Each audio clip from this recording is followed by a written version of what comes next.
제 왼쪽 팔뚝에는 바늘 자국이 23개 있습니다. 그 중에 제가 직접 꽂은 건 딱 한 번이에요. 그날 밤 저는 쓰러졌고 다시 눈을 떴을 때 그 방 앞이 아니라 복도 바닥이었습니다. 주방에서 일하던 여자가 저를 끌어냈어요. 그 여자는 국자 하나를 20년째 품고 있었는데 손잡이 안쪽에 누군가의 이름이 새겨져 있었습니다. 그 이름이 누구의 것인지는 한참 뒤에야 알게 되었어요. 국자 바닥에는 또 다른 비밀이 있었는데 그걸 발견한 건 산을 넘던 밤이었습니다. 지금부터 그 이야기를 시작하겠습니다. 목숨 걸고 자유를 찾아온 탈북민을 구독과 좋아요로 응원해주세요. 당신의 응원이 새로운 이야기의 시작이 됩니다. 졸업장을 받던 날에도 눈이 내렸습니다. 의대 실습을 마친 뒤 배치 통보를 받았는데 종이에는 병원 이름이 아니라 지명 하나만 적혀 있었어요. 읽어본 적도 없는 산골 이름이었습니다. 같은 해에 졸업한 동기 12명 중 저만 따로 차에 올랐어요. 검은 승합차 뒷좌석에는 커튼이 쳐져 있었고 운전자는 한마디도 하지 않았습니다. 길이 포장에서 비포장으로 바뀌는 걸 엉덩이로 느꼈어요. 3시간쯤 지나자 차가 멈추었고 커튼 너머로 소나무 냄새가 먼저 들어왔습니다. 별장이라는 단어를 처음 들은 건 차 문을 열어준 군인의 입에서였어요. 2층짜리 건물이었는데 벽이 전부 흰색이었고 창문마다 격자가 있었습니다. 안에 들어서니 소독약 냄새와 꽃향이 동시에 났어요. 병원 같기도 하고 호텔 같기도 한 이상한 공간이었습니다. 2층으로 올라가니 방이 6개 있었고 각 방문에는 번호 대신 꽃 이름이 붙어 있었어요. 제 방은 목련이었습니다. 침대 하나에 옷장 하나에 세면대 하나. 창밖으로 산등성이가 보였는데 철조망이 사너리를 가로지르고 있었어요. 그 순간 병원이 아니라는 걸 알았습니다. 짐을 내려놓기도 전에 건물 뒤쪽에서 냄비 부딪히는 소리가 들렸어요. 주방이었습니다. 문을 열자더니 굽은 여자가 커다란 냄비 앞에 서 있었어요. 나이는 50이 넘어 보였고 손등에 화상 자국이 여러 개 있었습니다. 여자가 고개를 들어 저를 보았는데 눈이 마주치자 아무 말 없이 고개를 끄덕였어요. 놀라지도 않고 반기지도 않는 그런 눈이었습니다. 여자의 앞치마 주머니에서 은빛 국자 손잡이가 살짝 보였어요. 국자 하나를 왜 몸에 지니고 다니는지 그때는 이상하다고만 생각했습니다. 다음 날 아침 7시에 군복을 입은 남자가 일과표를 건넸어요. 종이 한 장에 하루가 30분 단위로 빼곡히 나뉘어 있었습니다. 아침 혈압 측정, 오전 약 조제, 오후 체력 관리 보조, 저녁 건강 기록 정리. 여기까지는 간호사 업무였어요. 그런데 종이 아래쪽에 밤 10시부터 새벽 2시까지 빈칸이 4시간 있었습니다. 글자도 없고 줄도 없는 아예 비어있는 칸이었어요. 무슨 뜻이냐고 물으려 했는데 군인은 이미 문을 닫고 나간 뒤였습니다. 종이를 들고 창가에 섰어요. 철조망 너머로 까치 한 마리가 날아갔고 그 너머에는 아무것도 없었습니다. 그날 저녁 혈압 기록을 마치고 목련방에 돌아와 누웠는데 밤 9시 50분에 문을 두드리는 소리가 3번 들렸어요. 문 앞에는 접힌 종이 하나만 놓여 있었고 거기에는 방 번호가 적혀 있었습니다. 2층이 아니라 지하였어요. 심장이 빨라지는 걸 가슴에 손을 대고 확인했습니다. 간호사니까 맥박 정도는 셀 수 있었어요. 분당 112회, 평소의 2배였습니다. 계단을 내려가야 하는지 문을 잠가야 하는지 결정하지 못한 채 종이를 손에 쥐고 침대 끝에 앉았어요. 복도 저쪽에서 슬리퍼 끌리는 소리가 한 번 들리고 사라졌습니다. 지하에는 내려가지 않았습니다. 종이를 접어 베개 밑에 넣고 이불을 머리까지 덮었어요. 새벽까지 잠이 오지 않았고 눈을 감아도 지하라는 글자가 떠올랐습니다. 아침 6시에 세면대 물소리로 눈을 떴어요. 옆방에서 나는 소리였는데 문을 열고 나가보니 복도에 아무도 없었습니다. 꽃 이름이 붙은 6개의 문 중 목련과 백합만 살짝 열려 있었고 나머지 4개는 잠겨 있었어요. 백합방에 누가 사는지 그때는 알 수 없었습니다. 아침 7시에 일과가 시작되었어요.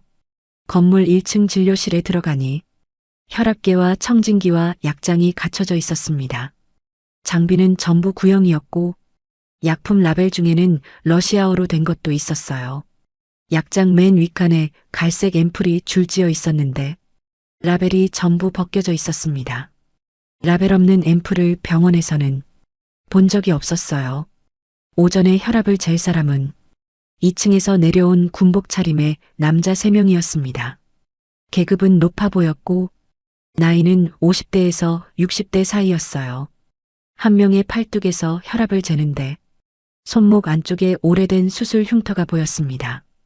혈압 수치를 기록하는 동안 그 남자가 제 얼굴을 위아래로 훑었어요. 의사가 환자를 보는 눈이 아니었습니다. 점심은 주방에서 혼자 먹었어요. 순옥이라는 이름을 그때 알게 되었습니다. 등이 굽은 여자가 밥을 차려주면서 식판 옆에 국자를 내려놓았는데 국자 손잡이 안쪽에 뭔가 새겨져 있는 게 흘끗 보였어요. 글자 같았는데 확인할 틈이 없었습니다. 순옥은 밥을 차린 뒤 바로 등을 돌렸고 저는 혼자 남아 국을 떠먹었어요. 국에서 된장 냄새가 났는데 고향에서 먹던 것과 똑같은 냄새였습니다. 숟가락을 놓고 눈을 감았어요. 여기가 어디인지 아직 모르겠는데 된장 냄새만 익숙했습니다. 오후에는 약장을 정리했어요. 갈색 앰플의 수를 세어보았더니 36개였습니다. 그중 3개에만 빨간 점이 찍혀 있었어요. 빨간 점의 의미를 물을 사람이 없었습니다. 약품관리 대장을 열었는데 이름 칸이 전부 번호로 되어 있었어요. 환자 이름 대신 1, 2, 3 같은 숫자가 적혀 있었습니다. 병원에서는 환자 이름을 쓰는 게 기본인데 여기에는 이름이 없었어요. 저녁 8시에 기록 정리를 끝냈습니다. 목련방에 돌아와 옷을 갈아입고 누웠어요. 9시 50분이 되자 어김없이 문을 두드리는 소리가 3번 들렸습니다. 문 앞에 또 접힌 종이가 놓여 있었어요. 어제와 같은 방 번호였습니다. 지하. 이번에도 내려가지 않았어요. 종이를 주머니에 넣고 이불 속으로 들어갔습니다. 10시가 넘자 건물 어딘가에서 유리잔 부딪히는 소리가 희미하게 들렸어요. 웃음소리 같은 것도 섞여 있었는데 여자 목소리인지 남자 목소리인지 구분이 되지 않았습니다. 소리는 자정 무렵에 멈추었어요.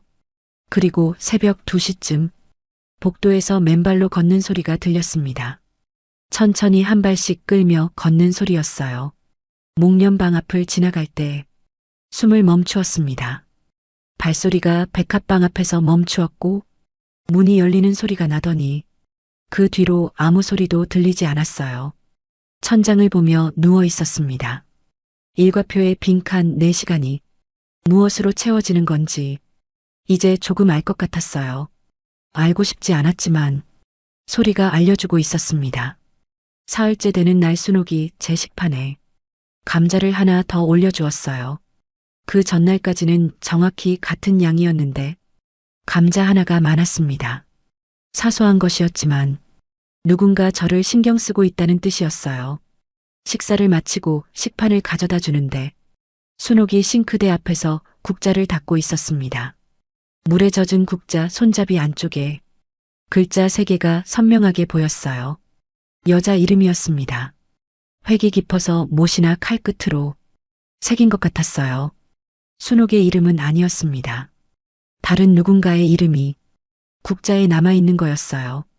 순옥이 제 시선을 느꼈는지 국자를 앞치마 안으로 넣었습니다. 눈빛이 달라졌어요. 경계라기보다는 간절함에 가까운 그런 표정이었습니다. 저는 아무것도 묻지 않았어요.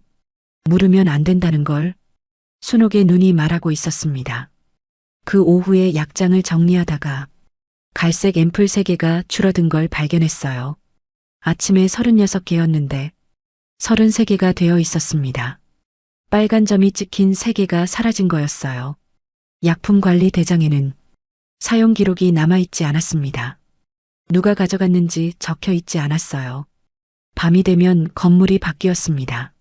낮에는 소독약 냄새와 혈압계 소리만 가득한 조용한 공간이었는데 밤 10시가 넘으면 1층 어딘가에서 그릇 소리가 나기 시작했어요. 유리잔이 부딪히는 소리와 무거운 발자국 소리가 섞였습니다. 건물이 두 개의 시간을 살고 있었어요. 낮의 시간과 밤의 시간. 간호사인 저는 낮에만 존재하는 사람이었고 밤에는 이불 속에서 소리를 듣기만 하는 사람이었습니다. 나흘째 밤에 소리가 달라졌어요. 유리잔 소리 뒤에 무언가 깨지는 소리가 났고 그 직후에 여자의 짧은 비명이 들렸습니다. 비명이라고 하기에는 너무 짧아서 숨을 삼키다 새어나온 소리 같았어요. 그리고 곧바로 조용해졌습니다. 완전한 침묵이었어요. 다음 날 아침 1층 복도를 지나는데 바닥에 물기가 묻어 있었어요. 물이 아니라 무언가를 닦은 자국이었습니다. 소독약 냄새가 유독 진했어요. 복도 끝에 있는 철문 앞에 순옥이 서 있었습니다. 걸레를 들고 있었는데 걸레에 연한 붉은색이 배어 있었어요. 순옥이 저를 보았습니다. 고개를 천천히 저었어요. 그게 무슨 뜻인지 정확히는 몰랐지만 가까이 오지 말라는 뜻이라는 건 알았습니다. 점심에 주방으로 갔더니 순옥이 평소와 다르게 국자를 식탁 위에 올려놓고 있었어요. 앞치마에 넣지 않고 제가 볼 수 있는 곳에 놓은 거였습니다. 국자 손잡이 안쪽에 이름 세 글자가 환한 불빛 아래 보였어요. 순옥이 밥을 떠주면서 국자를 제 쪽으로 살짝 밀었습니다. 보라는 뜻이었어요. 이름을 읽었습니다. 20년 전에 새겨진 이름이라고 하기에는 획이 너무 선명했어요. 닦고 또 닦아서 오히려 깊어진 것 같았습니다. 순옥이 20년 동안 이 이름을 매일 문지른 거였어요. 그날 밤 9시 50분에 또 문을 두드리는 소리가 났습니다. 종이를 집어들었어요. 이번에는 지하방 번호가 아니었습니다. 1층이었어요. 진료실 옆 작은 방이었습니다.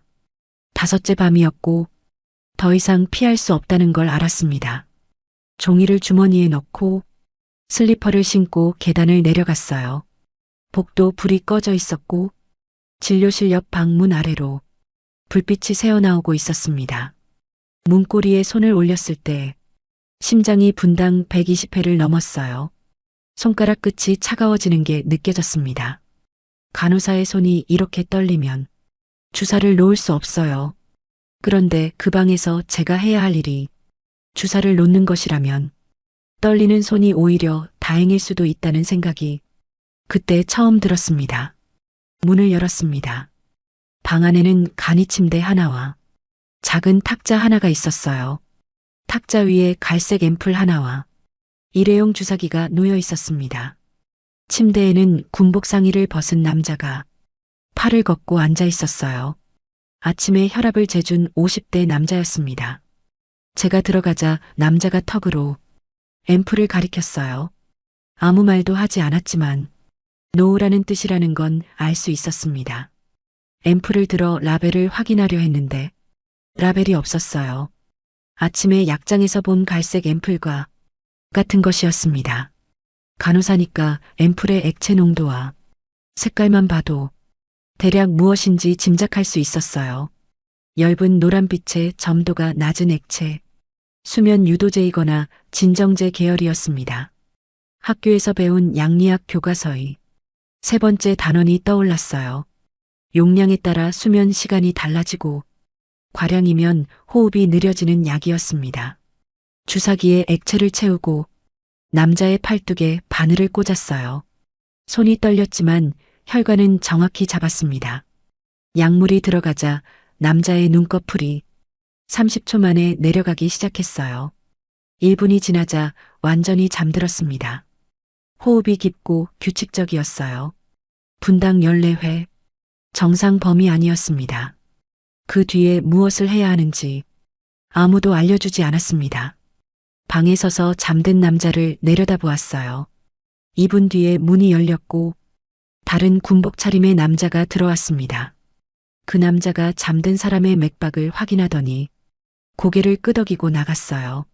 3분 뒤에 복도에서 문 열리는 소리가 나고 슬리퍼 끌리는 소리가 지나갔습니다.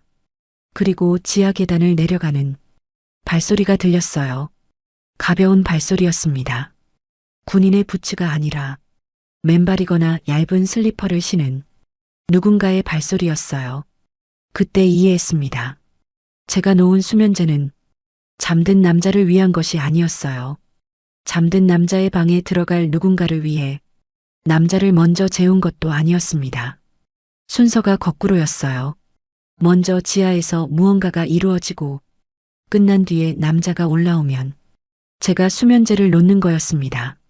남자가 잠든 사이에 남자의 기억을 지우는 것이 아니라 남자가 깨어있는 상태로 모든 것이 이루어진 뒤에 기억을 흐리게 만드는 역할이었어요. 수면제는 끝나고 난 뒤에 놓는 거였습니다.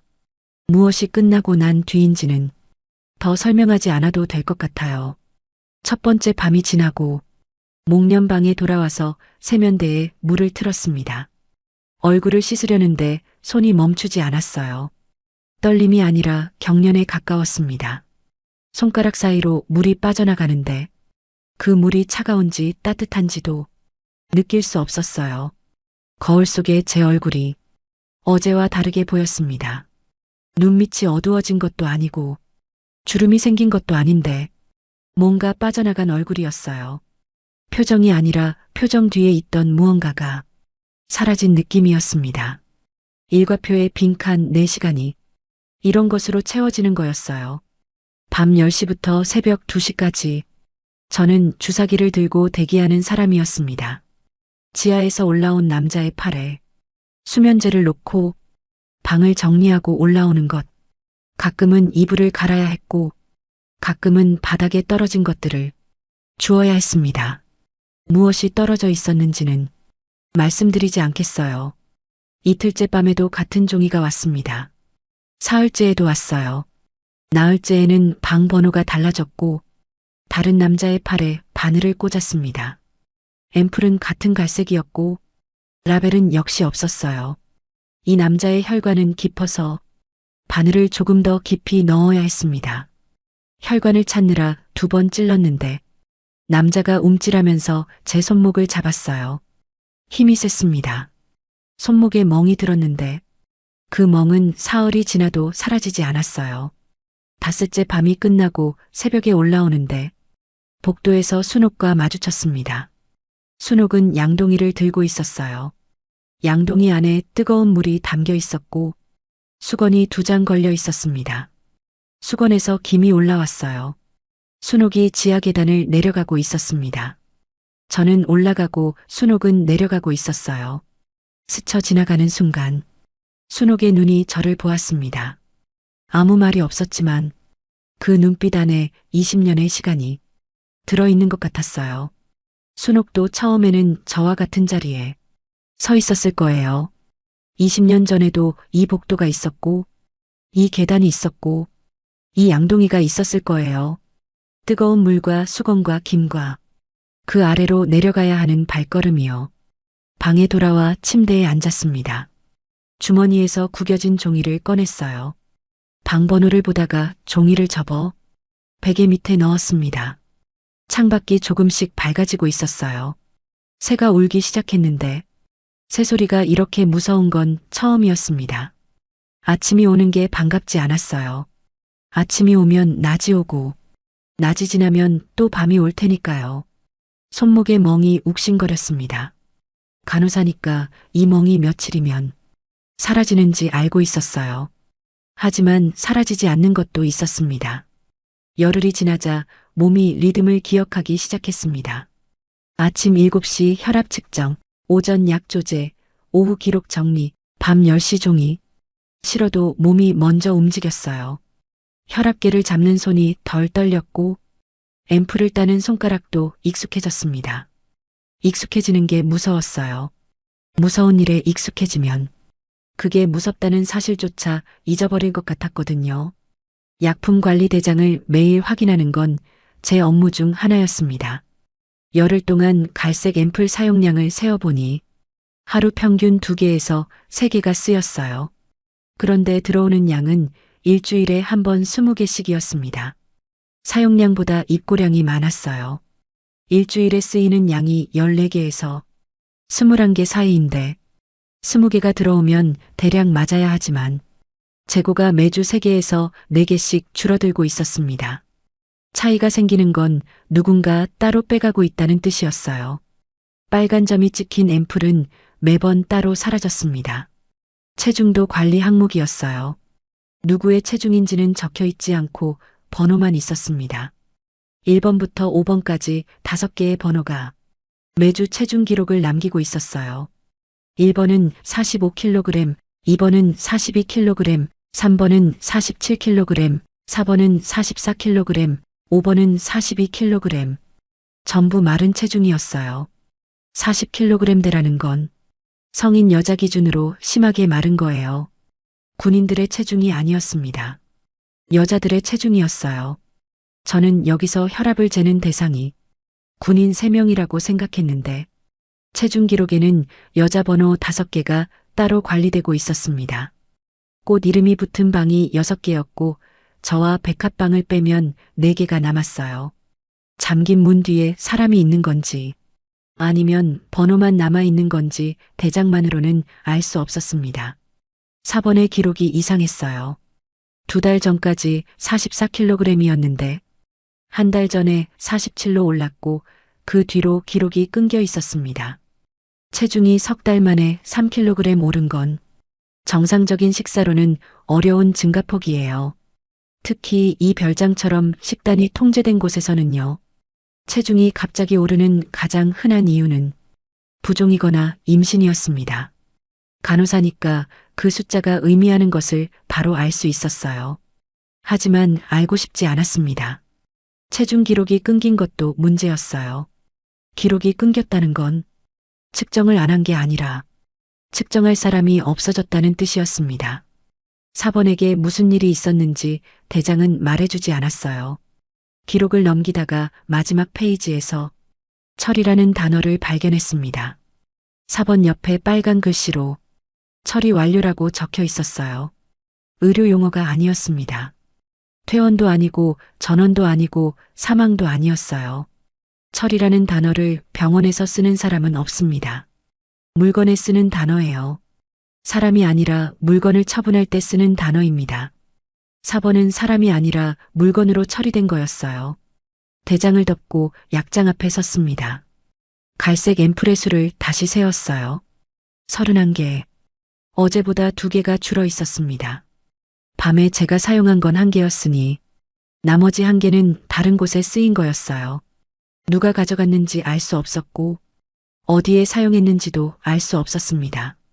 하지만 4번의 체중 기록이 멈추기 직전에도 앰플이 1개 더 사라져 있었다는 걸 이전 페이지에서 확인했어요. 그날 오후에 건물 뒤편을 처음 걸어보았습니다. 주방 뒷문으로 나가면 시멘트로 된 작은 마당이 있었고 마당 끝에 창고 하나가 있었어요. 창고 문에는 자물쇠가 채워져 있었습니다. 자물쇠 아래 바닥에 긁힌 자국이 있었는데 문을 자주 열고 닫은 흔적이었어요. 긁힌 자국이 반원 모양으로 파여 있었고 깊이가 2cm 정도 되었습니다. 수백 번은 열고 닫아야 이 정도 깊이가 생겨요. 창고에서 약품 냄새가 희미하게 났습니다. 포르말린 같은 냄새였어요. 의약품 보관 창고치고는 이상한 냄새였습니다. 포르말린은 보존용이니까요. 살아있는 사람에게 쓰는 약이 아니라 살아있지 않은 것을 보존하는 약이에요. 마당에서 철조망까지의 거리를 눈으로 재어보았습니다. 대략 60m쯤 되어 보였어요. 철조망 높이는 1m 80cm 정도였고 위쪽에 전기선이 감겨 있었습니다. 전기선은 3줄이었어요. 간격이 약 15cm였고 건드리면 감전되는 구조인 게 선의 굵기와 연결부를 보면 알 수 있었습니다. 철조망 너머로 소나무 숲이 이어졌고 숲 뒤로 산등성이가 보였어요. 거리를 잰 건 도망치려는 게 아니었습니다. 그때까지는 그런 생각을 하지 못했어요. 간호사의 습관이었습니다. 공간의 크기를 재고 거리를 가늠하는 건 수술실에서 장비 배치를 위해 늘 하던 일이었거든요. 그런데 발걸음으로 잰 60m라는 숫자가 머릿속에 남았습니다. 지우려고 해도 지워지지 않았어요. 마치 약품관리 대장의 처리 완료라는 글자처럼요. 별장에 온 지 3주째 되는 날이었습니다. 밤 10시에 종이가 왔는데 평소와 달랐어요. 방번호가 아니라 제 방이었습니다. 묵년. 제 방으로 오라는 뜻이 아니라 제 방에서 대기하라는 뜻이었어요. 종이를 들고 침대에 앉았는데 심장이 빨라지기 시작했습니다. 지금까지는 제가 다른 사람에게 주사를 놓는 쪽이었어요. 이번에는 방향이 바뀌는 건가 하는 생각이 스치고 지나갔습니다. 10시 30분에 문이 열렸어요. 군복 차림의 남자 2명이 들어왔고 한 명이 앰플을 들고 있었습니다. 갈색 앰플이었어요. 제가 매일 다른 사람에게 놓던 그 앰플이었습니다. 남자의 손에 들린 앰플을 보는 순간 온몸의 피가 발끝으로 빠지는 느낌이었어요. 약을 놓는 쪽에서 약을 맞는 쪽으로 바뀌는 순간이 이렇게 무서운 거였습니다. 팔을 내밀라는 뜻으로 고개를 끄덕였어요. 거부할 수 있는 상황이 아니었습니다. 방 안에 남자 둘이 서 있었고 복도에 또 다른 발자국 소리가 들렸어요. 최소 3명이었습니다.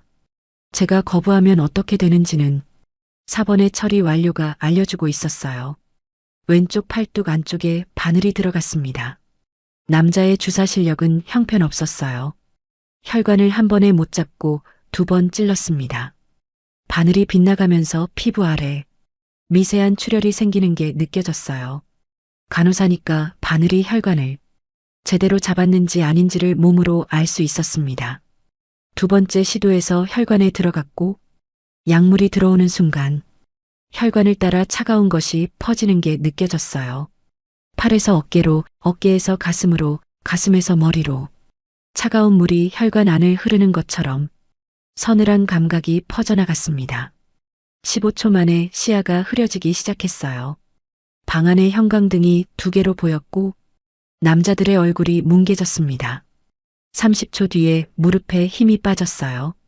침대에 앉아 있었는데 몸이 옆으로 기울어지는 게 느껴졌습니다.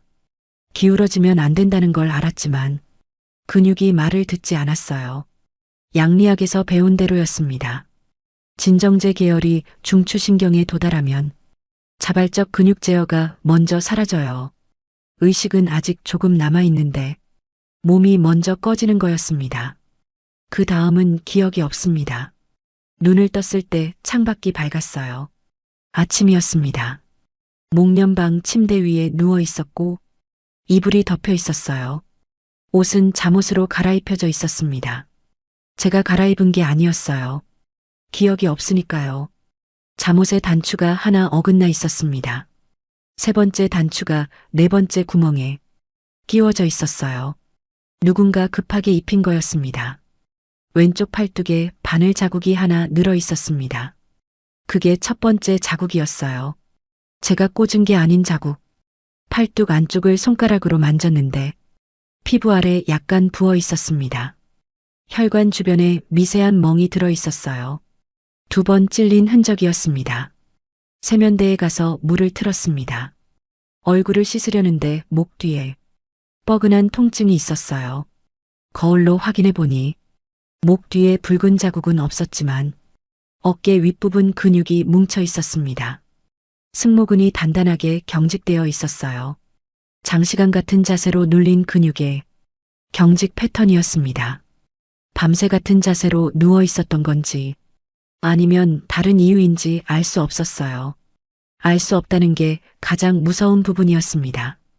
기억이 없으니까 무슨 일이 있었는지를 몸의 흔적으로 추측해야 했어요. 주방에 내려가니 순옥이 죽을 끓이고 있었습니다. 제 얼굴을 보더니 국자를 놓고 찬장에서 계란을 꺼냈어요.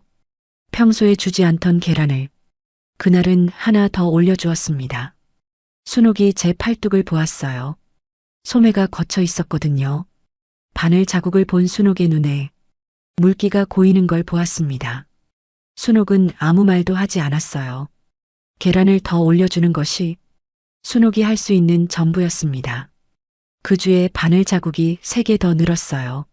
매번 밤 10시 이후에 앰플이 주입되었고 매번 다음날 아침에 기억 없이 눈을 떴습니다. 옷이 갈아입혀져 있을 때도 있었고 아닐 때도 있었어요. 단추가 어긋나 있을 때도 있었고 아예 단추가 풀려 있을 때도 있었습니다. 왼쪽 팔뚝에 자국만 하나씩 늘어났어요. 한 달이 지나자 바늘 자국이 11개가 되었습니다. 11번의 밤을 잃어버린 거였어요. 기억이 없다는 건 겪지 않은 것과는 달라요. 몸이 기억하고 있었거든요. 아침마다 몸 어딘가가 아팠고 설명할 수 없는 멍이 생겨 있었어요. 허벅지 안쪽에 손가락 자국처럼 생긴 멍이 있던 아침이 있었고 손목에 붉은 줄이 가 있던 아침도 있었습니다. 기억이 없는데 몸은 아프다는 게 가장 잔인한 부분이었어요. 약품 관리 대장을 열어 갈색 앰플 사용 기록을 확인했습니다. 제가 다른 사람에게 놓은 것과 저에게 주입된 것을 합하면 사용량이 맞아야 하는데 여전히 수가 맞지 않았어요. 매주 3개에서 4개가 기록 없이 사라지고 있었습니다. 사라지는 앰플의 행방을 추적하면 이 건물에서 무슨 일이 벌어지는지 더 정확히 알 수 있을 거였어요. 그런데 알고 싶은 건지, 알아야 하는 건지, 알면 버틸 수 있는 건지 확신이 없었습니다. 그날 밤 10시에 또 종이가 왔어요.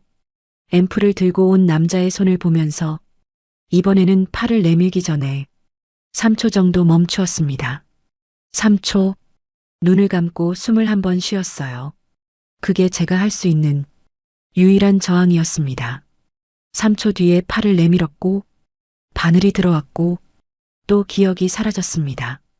바늘 자국이 17개가 되던 날, 밤의 종이에 평소와 다른 글이 적혀 있었어요. 방번호가 아니라 직접 오라는 뜻의 표시였습니다.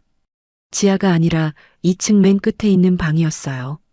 그 방은 꽃 이름도 없고 문이 늘 잠겨 있던 곳이었습니다.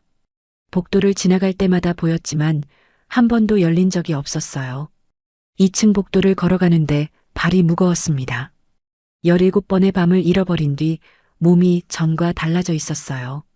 체중이 48에서 44로 줄었고 손가락이 가늘어져서 혈압계를 조일 때 힘이 부족했습니다. 골반뼈가 바지 위로 만져졌고 쇄골 아래가 움푹 들어가 있었어요. 간호사니까 제 몸의 변화를 숫자로 알 수 있었습니다. 44kg이면 제 키 기준으로 저체중 경고 수치였어요. 그래도 걸었습니다. 멈추면 뒤에서 끌려갈 테니까요. 문 앞에 도착했을 때 안에서 남자 목소리가 들렸어요. 전에 듣지 못한 목소리였습니다. 낮고 느린 말투였는데 명령하는데 익숙한 사람의 목소리였어요. 문이 안에서 열렸고 방 안에 앉아있는 남자는 군복이 아니라 양복을 입고 있었습니다. 양복 깃에 금색 배지가 3개 달려 있었어요. 별장에 온 이후 가장 높은 직급이었습니다. 방안이 달랐어요. 다른 방에는 간이 침대와 탁자뿐이었는데 이 방에는 소파가 있었고 탁자 위에 과일과 술병이 놓여 있었습니다. 사과 향이 났어요. 사과를 이 별장에서 본 건 처음이었습니다. 간이 침대 대신 넓은 침대가 있었고 이불이 새하얀색이었어요. 다른 방의 이불은 회색이었는데 이 방만 하얀색이었습니다. 탁자 위에 앰플이 놓여 있었는데 평소의 갈색이 아니라 투명한 앰플이었어요. 처음 보는 종류였습니다. 남자가 턱으로 앰플을 가리켰고 제가 주사기를 준비하는 동안 남자는 양복 상의를 벗기 시작했습니다. 앰플을 따서 주사기에 채우는데 액체의 점도가 달랐어요. 갈색 앰플보다 묽었고 거의 물처럼 맑았습니다. 이건 수면제가 아니었어요. 수면제는 약간의 점도가 있고 색이 엷은 노란빛을 띱니다. 이건 완전히 투명했어요. 양리학 수업에서 본 적이 없는 농도와 색이었습니다. 다만 한 가지 추측은 할 수 있었어요. 투명하고 점도가 낮은 주사제 중에 흥분제 계열이 있었습니다. 수면을 유도하는 게 아니라 각성 상태를 높이는 약이요. 남자의 팔에 바늘을 꽂아야 하는데 손이 움직이지 않았어요. 갈색 앰플은 최소한 무엇인지 알고 놓을 수 있었습니다. 이건 모르는 약이었어요. 모르는 약을 사람에게 주입하는 건 간호사가 할 수 있는 일이 아닙니다. 학교에서 배운 첫 번째 원칙이 확인되지 않은 약물은 절대 투여하지 않는다는 거였어요. 그런데 손이 멈춘 진짜 이유는 약이 모르는 것이라서가 아니었습니다. 이 약을 놓고 나면 다음 순서가 저라는 걸 17번의 밤이 알려주고 있었거든요. 남자에게 각성제를 놓고 제가 수면제를 맞고 남자는 깨어있고 저는 잠들고 또 기억 없는 아침이 오는 거였어요. 지금까지는 남자들이 먼저 지하에 다녀온 뒤 수면제를 맞고 잠들었는데 이번에는 순서가 달랐습니다. 남자가 깨어있는 상태에서 제가 잠드는 거였어요. 주사기를 든 손이 떨렸습니다. 어떤 떨림이냐면 환자에게 바늘을 잘못 찌를까봐 떨리는 게 아니라 이 바늘을 꽂으면 안 된다는 몸 전체의 거부 반응이었어요. 손가락부터 손목으로, 손목에서 팔꿈치로, 팔꿈치에서 어깨로 떨림이 타고 올라갔습니다. 그 순간 머릿속에 숫자가 떠올랐어요. 약장에 남아있는 갈색 앰플의 수, 그중 빨간 점이 찍힌 3개, 사라진 앰플의 행방, 4번의 체중 기록이 멈춘 날, 4번의 체중이 47로 올랐던 것, 처리 완료라는 빨간 글씨, 창고에서 나던 포르말린 냄새, 이 모든 숫자들이 하나로 이어졌어요. 4번은 임신했고 처리되었고, 창고의 포르말린은 그 뒤처리였고, 빨간 점 앰플은 그 과정에 쓰인 것이었습니다. 투명한 앰플을 탁자에 내려놓았어요. 대신 주머니에서 갈색 앰플 하나를 꺼냈습니다. 진료실에서 가져온 것이었어요. 왜 가져왔는지 그때는 저도 몰랐습니다. 혹시 모른다는 생각이 주머니에 앰플을 넣게 한 거였어요. 수면제인 것을 아는 약이었습니다. 용량도 알고 있었고 이 용량이면 30분 안에 의식을 잃는다는 것도 알고 있었어요. 그리고 주사기를 거꾸로 돌려 제 왼쪽 팔뚝에 꽂았습니다. 18번째 바늘 자국이 아니라 제가 직접 꽂은 첫 번째 바늘이었어요. 바늘이 피부를 뚫는 순간 통증이 아니라 안도감이 먼저 왔습니다. 이 바늘을 꽂으면 쓰러지고 쓰러지면 이 방에서 일어날 일을 막을 수는 없지만 적어도 깨어있는 상태로 겪지는 않아도 된다는 안도감이요. 아니, 그것도 아니었어요. 쓰러지면 이 남자가 저를 그냥 두지 않을 수도 있었습니다. 하지만 적어도 제 손으로 이 남자에게 각성제를 놓고 제가 수면제를 맞고 순순히 넘어가는 것만은 하지 않겠다는 거였어요. 약물이 퍼지는 차가움이 팔을 타고 올라왔고 시야가 흐려지기 시작했습니다. 쓰러지면서 탁자 모서리에 이마를 부딪혔어요. 피가 나는 걸 느꼈는데 따뜻한 것이 눈 위로 흘러내렸습니다. 아프지는 않았어요. 이미 감각이 사라지고 있었거든요. 마지막으로 본 것은 양복 입은 남자가 일어서는 모습이었어요. 당황한 표정이 아니라 화난 표정이었습니다. 입이 움직이는 게 보였는데 소리가 들리지 않았어요. 귀가 먼저 닫힌 거였습니다. 시야가 터널처럼 좁아지다가 완전히 꺼졌어요. 그 방에 들어가지 않으려고 제 팔에 주사를 꽂은 거였습니다. 죽으려던 게 아니에요. 수면제 한 앰플로는 죽지 않습니다. 간호사니까 그 정도는 알고 있었어요. 쓰러져서라도 그 밤을 피하려 한 거였습니다. 눈을 떴을 때 목련방이 아니었습니다. 주방 바닥이었어요. 등 아래에 얇은 이불이 깔려 있었고 머리맡에 젖은 수건이 놓여 있었습니다. 수건에서 미지근한 물냄새가 났어요. 이마에 통증이 있어서 손을 대보니 거즈가 붙어 있었습니다. 탁자 모서리에 부딪힌 상처를 누군가 치료해 준 거였어요. 거즈의 가장자리가 반듯하게 잘려 있었습니다. 가위로 자른 게 아니라 손으로 찢은 것 같은데도 반듯했어요. 수십 년 동안 천을 다뤄온 손이 아니면 이렇게 자를 수 없습니다. 순옥이 싱크대 앞에 서 있었어요.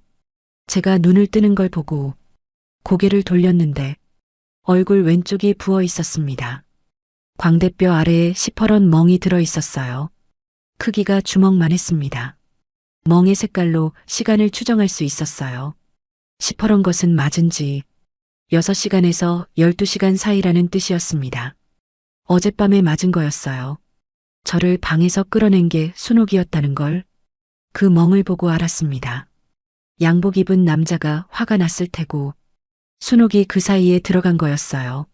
50이 넘은 여자가 등 굽은 몸으로 쓰러진 저를 끌고 복도를 지나 계단을 내려와 주방까지 온 거였습니다. 제 체중이 44kg이었으니까 순옥에게는 무거웠을 거예요. 등이 굽은 사람이 44kg을 끌고 계단을 내려오려면 허리에 얼마나 무리가 갔을지 간호사인 제가 잘 알고 있었습니다. 일어나 앉으려는데 몸에 힘이 없었어요. 수면제가 아직 완전히 빠지지 않은 거였습니다. 약물의 반감기가 4시간이니까 완전히 깨려면 8시간 정도가 필요했어요. 순옥이 따뜻한 물을 한 컵 가져다 주었고 저는 두 손으로 컵을 잡았습니다. 컵이 흔들렸어요. 물을 마시는데 눈물이 나왔습니다. 물맛 때문이 아니라 누군가 저를 살려주었다는 사실 때문이었어요. 이 별장에서 저를 사람으로 대해주는 건 순옥뿐이었습니다. 순옥이 앞치마 주머니에서 국자를 꺼냈어요. 은빛 국자를 식탁 위에 올려놓고 손잡이 안쪽을 저에게 보여주었습니다. 이름 3글자가 또렷했어요. 전에도 본 적이 있었지만 이번에는 순옥이 직접 보여주는 거였습니다. 보라는 뜻이었어요. 지금까지는 순옥이 감추려 했던 것을 이제는 일부러 보여주고 있었습니다. 그리고 순옥이 국자를 뒤집었어요. 손잡이 반대쪽 국자 목 부분이 안쪽 면에 또 다른 글자가 있었습니다. 20년이라는 글자 옆에 숫자가 새겨져 있었어요. 32. 이름 석자와 20년과 32. 32명이 20년 동안 이 별장을 거쳐 갔다는 뜻이었습니다. 국자 손잡이의 이름은 그 중 한 명이었어요. 32명 중 단 한 명의 이름만이 국자에 남아 있었습니다. 나머지 31명의 이름은 어디에도 없었어요. 약품관리대장에도 번호만 있었고 이 별장 어디에도 사람의 이름은 기록되지 않았습니다. 순옥이 손가락으로 이름을 쓰다듬었어요. 20년을 매일 닦아서 파인 글자가 반들반들해져 있었습니다. 은빛 금속에 손가락 기름이 배어 글자만 유독 밝게 빛나고 있었어요. 매일 만지면 금속이 닳아야 하는데 오히려 더 깊어진 것처럼 보였습니다. 다른 게 아니라 손가락이 매일 눌러서 글자의 꼴이 더 선명해진 거였어요. 순옥이 국자를 다시 앞치마에 넣으면서 제 팔뚝을 잡았습니다. 소매를 걷어 18개의 바늘 자국을 보았어요. 17개는 다른 사람이 꽂은 것이었고 마지막 하나는 제가 직접 꽂은 것이었습니다. 순옥이 자국 하나하나를 손끝으로 짚었어요. 하나, 둘, 셋. 18가지 세고 나서 순옥의 눈에서 물이 떨어졌습니다. 국자 위로 떨어진 물방울이 은빛 표면에서 굴러갔어요. 이름 3글자 위를 지나 국자 바깥으로 떨어졌습니다. 그날 밤 종이가 오지 않았어요. 다음 날도 오지 않았습니다. 사흘 동안 밤에 일과가 없었어요. 제가 쓰러진 일 때문에 남자가 화가 났을 테니 벌을 주는 건지 아니면 다른 이유가 있는 건지 알 수 없었습니다. 대신 낮에 군복 차림의 남자가 목련방 앞을 평소보다 자주 지나갔어요. 1시간에 3번. 전에는 하루에 2~3번이었는데 1시간에 3번으로 늘었습니다. 감시가 강해진 거였어요. 나흘째 되는 날 순옥이 주방에서 저에게 감자를 건네면서 감자 안에 종이를 넣어두었어요. 감자의 윗부분을 칼로 도려내고 속을 파낸 뒤 종이를 넣고 다시 덮어놓은 거였습니다. 접힌 종이에는 짧은 글이 적혀 있었어요. 이 별장에 처음 온 날부터 순옥이 기다린 사람이 있었는데 그게 간호사였다는 내용이었습니다. 약을 다룰 줄 아는 사람, 앰플의 양을 조절할 수 있는 사람, 수면제의 용량을 정확히 계산하고 경비원에게 약을 먹일 수 있는 사람. 20년을 기다린 건 단순히 시간을 버틴 게 아니라 기회를 기다린 거였어요. 종이 아래쪽에 글자가 더 있었습니다. 국자 바닥에 비밀이 있다고 적혀 있었어요. 때가 되면 보여주겠다고. 그 줄을 읽고 감자 껍질로 종이를 다시 감싸 삼켰습니다. 감자의 전분이 목에 걸렸지만 물로 넘겼어요. 삼키면서 생각했습니다. 이 여자는 20년을 국자 하나의 의지에서 살아왔고 이제 그 국자의 비밀을 저에게 넘기려 하고 있었어요. 순옥이 비밀을 보여준 건 그로부터 일주일 뒤였습니다. 밤 10시에 종이가 다시 오기 시작했고 제 팔뚝에 자국이 21개로 늘어 있었어요. 17개는 처음 석 달 동안 생긴 것이고 나머지는 그 뒤에 추가된 것이었습니다. 몸이 더 가벼워졌어요. 체중을 재보지는 않았지만 갈비뼈가 하나하나 손가락으로 셀 수 있을 정도로 드러나 있었습니다. 쇄골 아래 움푹 파인 곳에 물이 고일 것 같았어요. 팔뚝 둘레가 줄어서 혈압계를 제 팔에 감아보면 소화용 커프에 가까운 크기였습니다. 이른 새벽에 순옥이 주방 뒷문을 열었어요. 밖에 비가 내리고 있었습니다. 빗소리가 지붕을 두드리고 있었고 그 소리 때문에 다른 소리가 묻히는 밤이었어요. 순옥이 이 밤을 기다린 거였습니다. 비가 오는 밤에는 발소리도 대화소리도 빗소리에 덮이니까요. 순옥이 국자를 꺼내 손잡이 끝부분을 비틀었어요. 스테인리스 국자의 손잡이가 속이 빈관 형태였는데 끝 마개가 돌아가면서 빠졌습니다.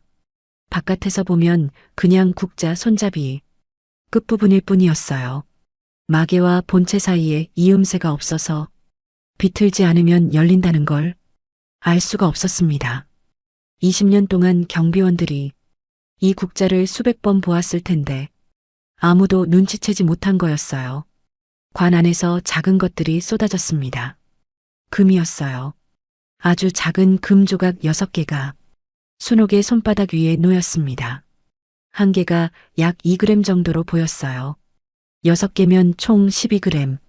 간호사니까 무게를 가늠하는 건 약품을 다루면서 익힌 감각이었습니다.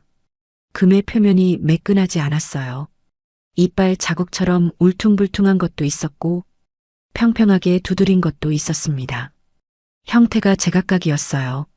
한꺼번에 모은 게 아니라 오랜 시간에 걸쳐 하나씩 다른 곳에서 가져온 거였습니다.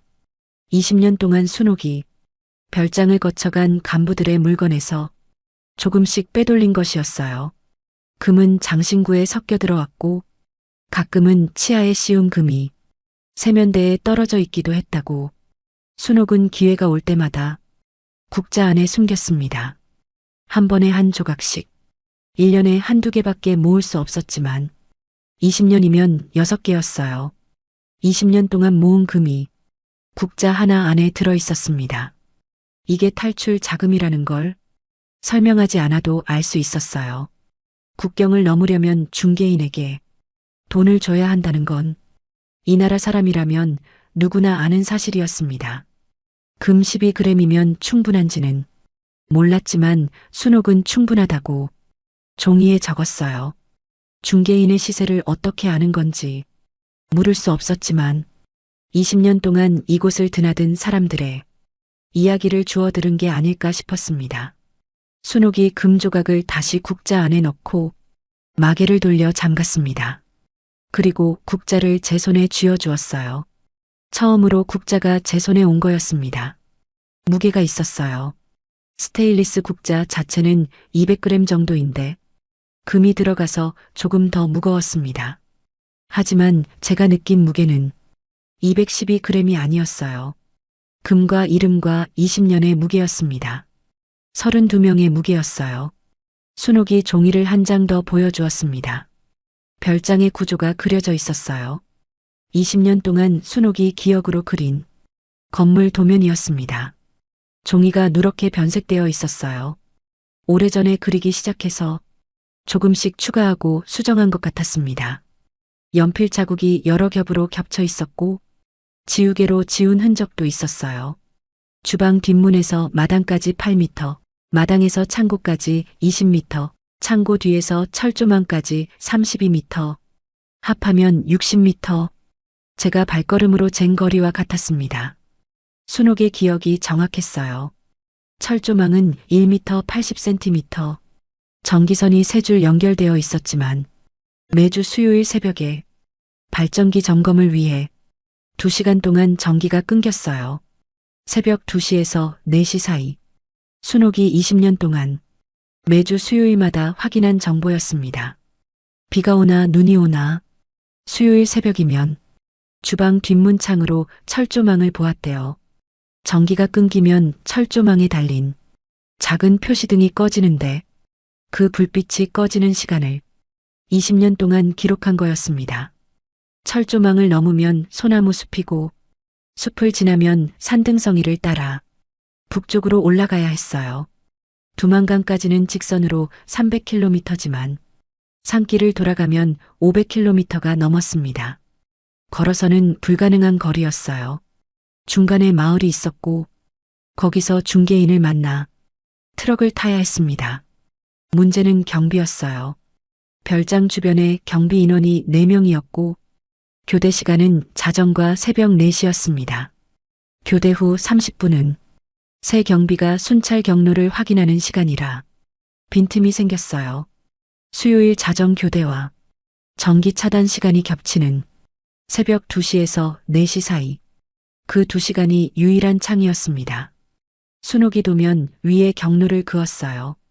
뒷문에서 나와 창고 뒤를 돌아 철조망의 가장 낮은 지점까지 거기서 미리 잘라둔 철사를 벌리고 숲으로 들어가는 경로였습니다. 철사를 미리 자르는 건 제 일이었어요. 진료실에 수술용 가위가 있었고 그 가위로 철사 한 가닥씩 매주 조금씩 잘라두는 거였습니다. 순옥이 마지막으로 종이에 숫자를 하나 적었어요. 3. 3명이 간다는 뜻이었습니다. 저와 순옥 말고 한 명이 더 있었어요. 백합방, 잠긴 줄로만 알았던 그 방에 사람이 살고 있었습니다. 19살 소녀였어요. 백합방의 소녀를 처음 본 건 다음 날 낮이었습니다. 순옥이 점심 식판을 3개 차렸어요.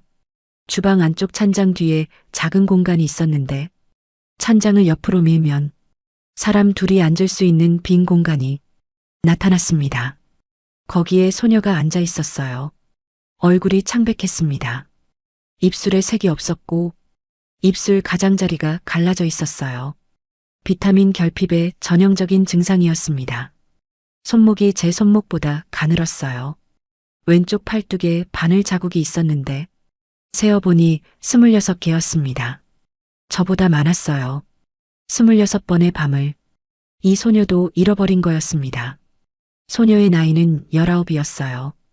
이 별장에 온 지 1년이 넘었다고 했습니다. 말이라고 해도 입으로 한 게 아니라 순옥이 적어준 종이를 통해서 알게 된 거였어요. 소녀는 거의 말을 하지 않았습니다. 눈만 크게 뜨고 저를 바라보았어요. 눈이 크다는 게 예쁘다는 뜻이 아니었습니다. 눈 주변에 살이 빠져서 눈이 커 보이는 거였어요. 안아 주변 지방이 소실되면 눈이 튀어나와 보이는데 소녀의 눈이 그랬습니다. 식판에 밥을 먹는 소녀의 손을 보았어요. 숟가락을 쥔 손가락이 떨리고 있었습니다. 밥 한 숟가락을 입에 넣고 삼키는데 시간이 오래 걸렸어요. 목이 마른 것처럼 물을 자주 들이켰습니다. 약물의 부작용이었어요. 장기간 수면제나 진정제를 맞으면 자율신경계가 흐트러져서 삼킴 반사가 느려지거든요. 침분비도 줄어들어서 입안이 항상 건조한 상태가 됩니다. 소녀의 입술이 갈라진 것도 약물 부작용이었어요. 소녀의 이름은 알지 못했습니다. 순옥도 이름을 쓰지 않았어요. 이 별장에서 이름은 사라지는 것이었으니까요. 번호만 있었습니다. 소녀는 5번이었어요. 약품관리대장에서 본 42kg의 5번. 실제로 보니 42kg보다 더 말라 보였습니다. 40 아래일 수도 있었어요. 세 사람이 주방 안쪽에 앉아 조용히 밥을 먹었습니다. 냄비에서 올라오는 수증기가 좁은 공간에 가득했어요. 수증기 너머로 순옥의 얼굴이 희미하게 보였습니다. 순옥의 국자가 앞치마 주머니에서 은빛으로 빛나고 있었어요. 세 사람과 국자 하나. 그게 이 별장에서 살아있는 전부였습니다. 식사 뒤에 순옥이 도면을 다시 펼쳤어요. 세 사람이 함께 가는 경로를 확인했습니다. 문제가 하나 있었어요. 소녀의 체력이었습니다. 42kg의 근력이 거의 없었고 1년 넘게 방 안에만 있었기 때문에 하체 근육이 위축되어 있었어요. 제가 소녀의 종아리를 만져보니 근육이 거의 만져지지 않았습니다. 뼈와 피부 사이에 얇은 층만 있었어요. 장거리를 걸을 수 없는 상태였습니다. 철조망까지 60m는 뛰지 않아도 되지만 소나무 숲을 지나 산등성이까지 최소 3km는 걸어야 했어요. 3km. 건강한 사람이면 30분이면 가는 거리인데 소녀에게는 2시간이 걸릴 수도 있었습니다. 2시간이면 전기가 다시 들어오는 시간과 겹칠 수 있었어요. 전기가 들어오면 철조망이 다시 살아나고 경비원들이 순찰을 강화할 거였습니다. 방법은 하나였어요. 소녀의 체력을 끌어올리는 것. 간호사인 제가 할 수 있는 일이었습니다. 약장에 포도당 앰플이 있었고 비타민 주사도 있었어요. 포도당 5% 용액 200ml와 비타민 B 컴플렉스 주사. 매일 소녀에게 영양 주사를 놓되 기록에는 다른 용도로 적는 거였어요. 갈색 앰플 사용량에 섞어 눈에 띄지 않게 처리할 수 있었습니다. 약품 관리 대장의 재고 차이가 원래부터 있었으니까 추가 2~3개 정도는 오차 범위 안에 들어갔어요. 그날부터 매일 점심시간에 주방 안쪽에서 소녀의 팔에 포도당과 비타민을 주사했습니다. 소녀의 팔뚝에 바늘을 꽂을 때마다 이상한 기분이 들었어요. 같은 팔뚝에 누군가는 기억을 지우는 약을 넣었고 저는 살리는 약을 넣고 있었습니다. 같은 바늘구멍이 전혀 다른 의미를 가진다는 게 잔인하면서도 희망적이었어요. 바늘은 도구일 뿐이고 무엇을 넣느냐에 따라 죽이는 것도 살리는 것도 되는 거였습니다. 일주일이 지나자 소녀가 밥을 조금 더 빨리 먹기 시작했어요. 손 떨림이 줄었고 물을 마시는 횟수도 줄었습니다. 입술 갈라짐도 나아지고 있었어요. 2주가 지나자 주방 안을 혼자 걸어 다닐 수 있게 되었습니다. 종아리에 근육이 조금씩 붙는 게 만져졌어요. 철사도 매주 조금씩 잘랐습니다. 수술용 가위로 철조망의 아래쪽 한 가닥씩. 순옥이 알려준 지점은 경비 순찰 경로에서 가장 먼 곳이었고 풀이 높게 자라 있어서 잘린 부분이 눈에 띄지 않았어요. 가위를 가져갈 때는 진료실 청소를 핑계로 나갔습니다. 3주 동안 6가닥을 잘랐고 한 사람이 몸을 숙여 지나갈 수 있는 80cm짜리 틈이 만들어졌습니다. 자른 끝을 풀 사이에 숨기고 흙을 묻혀 놓았어요. 다음 수요일이 다가오고 있었습니다. 그날 밤이 유일한 기회였어요. 순옥이 국자를 앞치마에서 꺼내 식탁 위에 올려놓았습니다. 은빛 표면에 주방 불빛이 반사되었고 손잡이 안쪽에 이름 3글자가 선명하게 보였어요. 이 이름을 가진 사람은 이미 없었지만 이 이름이 새겨진 국자가 세 사람을 데리고 나가려 하고 있었습니다. 국자 안에 금이 열쇠였고 순옥의 20년이 지도였고 제 간호사 지식이 무기였어요. 소녀의 젊은 다리가 마지막 거리를 채워줄 거였습니다. 수요일이 왔습니다. 낮 동안 평소와 똑같이 일했어요. 혈압을 재고 약을 조제하고 기록을 정리했습니다. 손이 떨리지 않게 일부러 천천히 움직였어요. 평소와 다른 점이 하나라도 있으면 안 된다는 걸 알고 있었습니다. 약장을 정리할 때 갈색 앰플의 수를 세었어요. 28개. 내일 아침에 세면 28 그대로여야 제가 빼간 게 들키지 않습니다. 오후에 약장에서 필요한 것을 챙겼어요. 진통제 앰플 3개와 주사기 3개, 거즈 한 묶음과 소독용 알코올 1병. 알코올은 250ml짜리였는데 2가지 용도가 있었습니다. 상처 소독과 추적견 무력화. 순옥이 알려준 방법이었어요. 알코올을 천에 적셔서 뿌리면 개의 후각을 일시적으로 마비시킬 수 있다고 20년 동안 별장에서 경비견의 습성을 관찰한 정보였습니다. 경비견은 shepherd 종이었고 2마리가 번갈아 순찰했어요. 한 마리는 밤 근무, 한 마리는 낮 근무. 수요일 밤에 나오는 건 나이가 더 많은 쪽이라고 순옥이 종이에 적어주었습니다. 나이 든 개가 코가 더 예민하지만 지구력이 떨어져서 장시간 추적에는 불리하다고요. 주방에서 후추를 한 줌 가져왔어요. 알코올과 후추를 섞으면 효과가 더 강해진다고 순옥이 적어주었습니다. 비닐에 싸서 주머니에 넣었어요. 무게가 거의 느껴지지 않았는데 이 가벼운 것이 궁견의 코를 막아줄 거라는 게 믿기지 않았습니다. 하지만 순옥이 20년 동안 관찰한 정보를 믿지 않을 이유가 없었어요. 저녁 8시에 기록 정리를 마쳤어요. 약장 문을 닫으면서 마지막으로 갈색 앰플을 한번 보았습니다. 이 앰플들이 제 기억을 지웠고 소녀의 기억을 지웠고 32명의 기억을 지웠어요. 약장 문을 닫는 게 이 별장에서 하는 마지막 업무이길 바라고 있었습니다. 목련방에 돌아와 옷을 갈아입었어요. 가장 어두운 색의 옷을 골랐습니다. 남색 긴팔에 검은 바지.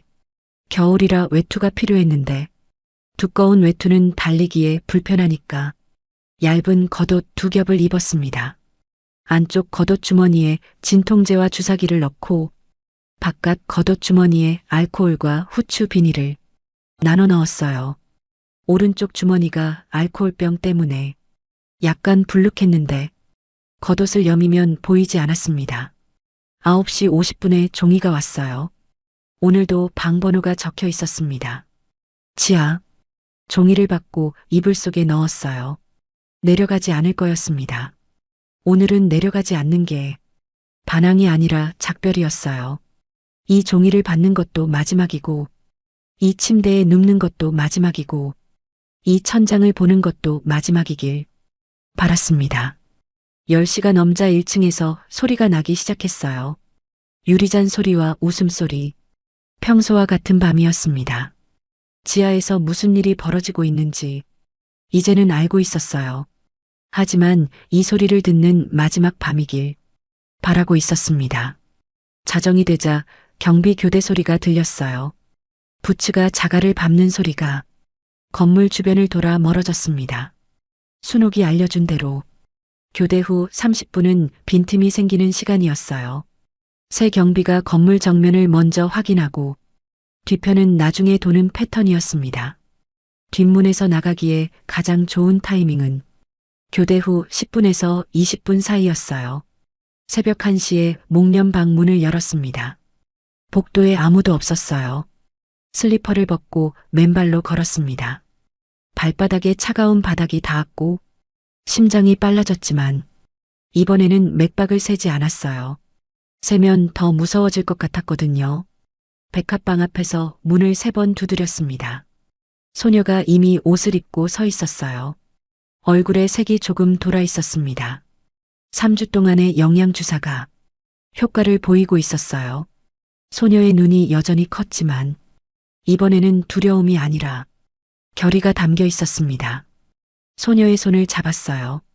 손이 차가웠지만 힘이 있었습니다.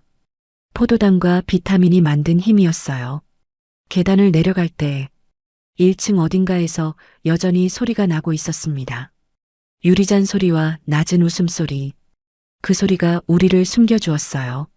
자기들의 밤에 취해 있는 동안 우리는 그 소리를 이용해 맨발로 계단을 내려갔습니다. 주방에 도착하니 순옥이 이미 뒷문 앞에 서 있었어요. 앞치마를 벗고 있었습니다. 국자는 허리춤에 끈으로 묶어두었어요. 끈이 2바퀴 감겨 있었고 매듭이 단단했습니다. 달리다가 빠지면 안 되니까요. 손에 손전등 하나를 들고 있었는데 불을 켜지 않은 채였어요. 뒷문을 열자 찬 공기가 들어왔습니다.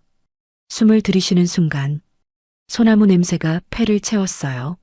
처음 승합차에서 내렸을 때와 같은 냄새였습니다.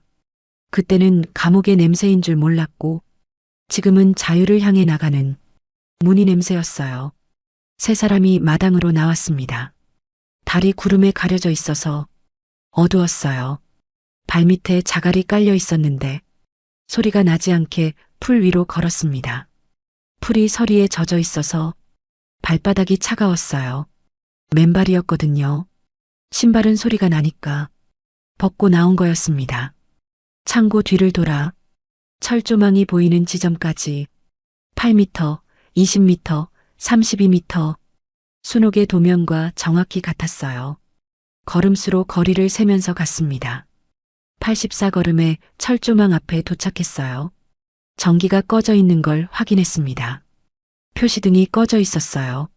순옥이 20년 동안 확인한 그 불빛이 오늘도 꺼져 있었습니다. 순옥이 철조망의 아래쪽을 만져 잘린 부분을 찾았어요. 6가닥이 잘린 80cm 틈. 순옥이 먼저 몸을 숙여 빠져나갔고 소녀를 밀어 넣었습니다. 소녀의 등이 철사에 긁혀 옷이 찢어지는 소리가 났어요. 작은 소리였지만 밤의 정적 속에서는 크게 들렸습니다. 제가 마지막으로 빠져나갔어요. 철조망을 지나는 순간 등에서 철사가 살을 긁었는데 아프지 않았습니다. 아드레날린이 돌고 있었어요. 간호사니까 지금 제 몸에서 어떤 호르몬이 분비되고 있는지 알 수 있었습니다. 코르티솔과 아드레날린과 노르에피네프린, 공포와 생존의 화학물질이 혈관을 타고 흐르고 있었어요. 통증 역치가 올라가서 등이 긁히는 걸 느끼지 못한 거였습니다. 소나무 숲이 시작되었어요. 뒤를 돌아보지 않았습니다.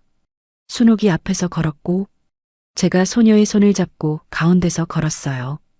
숲 안은 더 어두웠지만 소나무 사이로 바람이 불어와 방향을 알려주었습니다. 북쪽.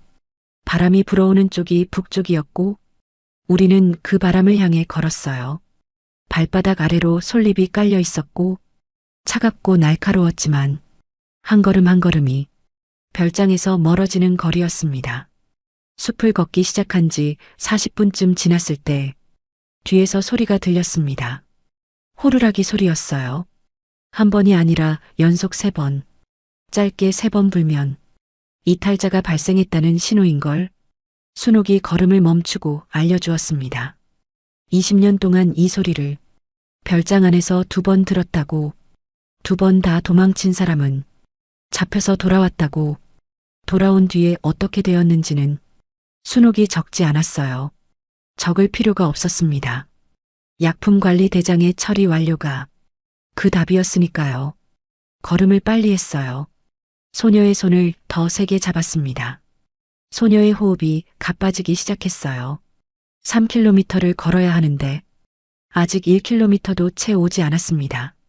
3주간의 영양주사가 기본 체력을 끌어올리기는 했지만 산길을 빠르게 걷는 건 다른 차원의 체력이 필요했어요.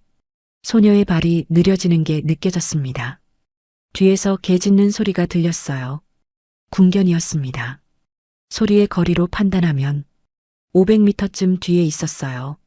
소리가 울려서 정확히 재기는 어려웠지만 짖는 소리의 간격으로 추정할 수 있었습니다.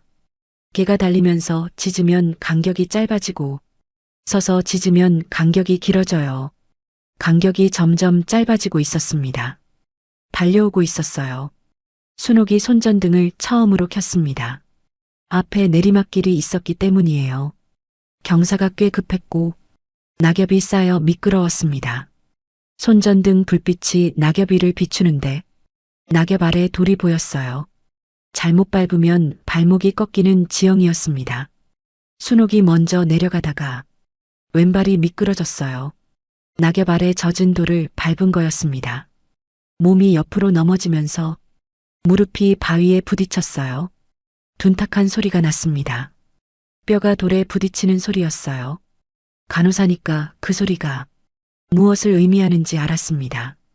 순옥은 소리를 내지 않았어요. 이를 악물고 바위를 잡았습니다. 하지만 일어서려는데 왼쪽 다리에 힘이 들어가지 않았어요. 무릎뼈에 금이 갔을 가능성이 있었습니다. 만져보니 슬개골 아래가 비정상적으로 부어 있었어요. 부딪힌 지 1분도 안 되었는데 부종이 이 정도면 관절낭 안에 출혈이 생긴 거였습니다. 혈관이 터져서 관절 안에 피가 차고 있는 거예요. 시간이 지나면 더 부을 테고 통증도 심해질 거였습니다. 순옥을 부축하고 일으켜 세웠어요. 순옥의 체중이 제 어깨에 실렸습니다. 제가 44kg이고 순옥은 58kg 정도로 추정되었어요. 두 사람의 체중을 합하면 102kg, 제 다리가 버틸 수 있는 한계에 가까웠습니다. 특히 내리막에서는 체중이 앞으로 쏠리니까 무릎에 실리는 하중이 체중의 2배까지 올라가요. 제 무릎에 200kg에 가까운 힘이 걸리고 있었습니다. 소녀가 순옥의 반대쪽 팔을 잡았어요. 세 사람이 엉킨 채로 내리막을 내려갔습니다. 속도가 반으로 줄었어요. 40분에 1km를 왔는데 이 속도면 나머지 2km에 1시간 반 이상이 걸릴 거였습니다. 전기가 다시 들어오는 시간까지 남은 건 약 2시간이었어요. 총성이 울린 건 그때였습니다. 반발, 수반에서 총소리는 벽에 부딪히는 것처럼 울렸어요. 나무 기둥 사이에서 반사되어 어디서 쏜 건지 방향을 잡기 어려웠습니다. 두 번째 총성이 바로 뒤따랐어요. 이번에는 방향이 느껴졌습니다. 왼쪽 뒤, 세 번째 총이 나무 기둥에 박히는 소리가 왼쪽에서 났어요. 나무 껍질이 튀는 소리가 들렸습니다. 우리 위치를 정확히 모르고 쏘는 것 같았어요. 손전등 불빛을 보고 대략적인 방향에 쏘는 거였습니다. 순옥이 바로 손전등을 껐어요. 어둠이 다시 덮였습니다. 나무 기둥에 박힌 총알의 위치로 판단하면 우리와 사수 사이 거리는 300m 이상이었어요. 이 거리에서 어둠 속에 정확히 맞추기는 어렵지만 방향은 맞고 있었습니다. 가까워지면 위험해질 거였어요. 순옥의 발이 끌리고 있었습니다. 무릎의 통증이 심해지는 게 얼굴 표정으로 보였어요. 이마에 땀이 맺혀 있었고 입술을 깨물고 있었습니다. 입술에서 피가 나오고 있었어요. 통증을 참느라 깨문 거였습니다. 주머니에서 진통제 앰플을 꺼냈어요. 주사기에 0.8cc를 채웠습니다. 58kg 기준, 체중 킬로그램당 0.014cc, 적정 용량이었어요. 순옥의 팔뚝에 바늘을 꽂고 약물을 주입했습니다. 어둠 속에서 혈관을 정확히 잡는 건 간호사의 손 감각으로 가능했어요. 바늘이 혈관벽을 뚫는 미세한 저항감, 약물이 들어가면서 주사기 플런저가 부드럽게 밀리는 느낌, 눈이 아니라 손가락으로 보는 거였습니다. 약물이 퍼지면 5분 안에 통증이 줄어들 거였어요. 주사를 놓는 동안 네 번째 총성이 울렸습니다. 이번에는 더 가까웠어요. 300m가 아니라 200m 정도로 느껴졌습니다. 궁견 짖는 소리도 더 커지고 있었어요. 짖는 간격이 더 짧아졌습니다. 빨리 달려오고 있었어요. 진통제가 퍼지자 순옥의 표정이 조금 풀렸습니다. 완전히 걸을 수는 없었지만 끌리던 발에 약간 힘이 들어갔어요. 세 사람이 다시 움직이기 시작했습니다. 내리막이 끝나고 골짜기에 도착했어요. 작은 개울이 흐르고 있었습니다. 물소리가 났어요. 졸졸 흐르는 소리가 아니라 돌 위를 넘어가는 제법 센 물소리였습니다. 순옥이 개울을 가리켰어요. 물속으로 걸으면 발자국과 냄새가 지워진다는 뜻이었습니다. 개울에 발을 넣었어요. 물이 얼음처럼 차가웠습니다. 맨발이었으니까 차가움이 바로 뼈까지 전해졌어요. 발가락 감각이 사라지는데 10초도 걸리지 않았습니다. 수온이 3도에서 4도 사이로 추정되었어요. 이 온도에서 맨발로 걸으면 15분 안에 동상 위험이 있었습니다. 소녀의 입에서 거친 숨이 새어나왔고 순옥은 이를 악물고 물속에 섰어요. 부은 무릎이 찬물에 잠기자 오히려 부종이 줄어드는 효과가 있었습니다. 찬물이 천연 냉찜질이 된 거였어요. 혈관이 수축하면서 관절낭 안의 출혈 속도가 느려진 겁니다. 아이러니하게도 이 차가운 물이 순옥의 무릎에는 약이 되고 있었어요. 개울을 따라 200m쯤 걸었습니다. 총성이 멈추었어요. 궁견 소리도 잠시 멀어졌습니다. 하지만 멈춘 게 아니라 방향을 다시 잡고 있는 거라는 걸 알고 있었어요. 개울에서 냄새가 끊기면 개는 상류와 하류 양쪽을 탐색합니다. 시간을 벌 수는 있지만 영원히 따돌릴 수는 없었어요. 개울에서 나와 다시 숲으로 들어갔을 때 궁견 소리가 다시 가까워졌습니다. 두 마리인 것 같았어요. 짖는 소리의 음색이 달랐습니다. 한 마리는 높은 음이었고 다른 한 마리는 낮고 굵은 소리였어요.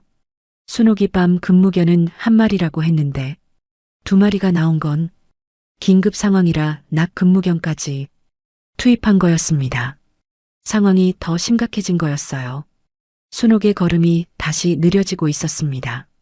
진통제의 효과가 30분이면 절반으로 줄어들어요. 주사를 놓은 지 25분이 지났고 통증이 돌아오기 시작하는 시간이었습니다. 순옥의 이마에 다시 땀이 맺혔어요. 추운 밤에 나는 땀은 통증성 발한이었습니다. 통증이 심하면 자율신경계가 반응해서 추위와 관계없이 땀이 나거든요. 두 번째 앰플을 쓸 수 있었지만 진통제를 연속으로 놓으면 혈압이 떨어질 위험이 있었어요. 트라마돌 계열 진통제는 연속 투여 시 호흡 억제와 기립성 저혈압을 유발할 수 있습니다. 순옥의 나이와 체중을 감안하면 두 번째 주사는 최소 1시간 뒤에 놓아야 안전했어요. 지금 놓으면 순옥이 쓰러질 수 있었습니다. 쓰러지면 끝이에요. 44kg인 제가 58kg의 순옥을 업고 산을 오를 수는 없었으니까요. 소녀가 순옥의 팔을 잡고 더 세게 끌어주었어요. 19살의 가느다란 팔에 어디서 그런 힘이 나오는지 모를 정도였습니다. 3주 전에 숟가락도 제대로 들지 못하던 그 팔이었어요. 포도당과 비타민과 밥 한 그릇이 만든 힘이었습니다. 궁견이 200m 안에 들어왔어요. 소리로 판단했습니다. 나뭇잎을 밟는 발소리까지 들렸어요. 개의 발소리는 사람과 달라요. 네 발이 불규칙하게 빠르게 움직이는 그 특유의 리듬이 들렸습니다. 바스락바스락 연속으로 나는 소리. 한 마리가 아니라 두 마리가 나란히 달리는 소리였어요. 주머니에서 비닐을 꺼냈습니다. 알코올과 후추를 섞어둔 것이었어요. 비닐을 열자 매운 냄새와 알코올 냄새가 동시에 났습니다. 눈이 따가울 정도였어요. 코가 시큰해지면서 재채기가 나올 뻔했습니다. 사람 코에도 이 정도인데 개의 코에는 훨씬 강하게 작용할 거였어요. 개의 후각 세포수는 사람의 50배가 넘으니까요. 소독용 알코올을 거즈에 적셔 개가 올 방향의 나무 기둥에 묶었어요. 거즈 2장을 겹쳐서 알코올이 천천히 증발하도록 했습니다.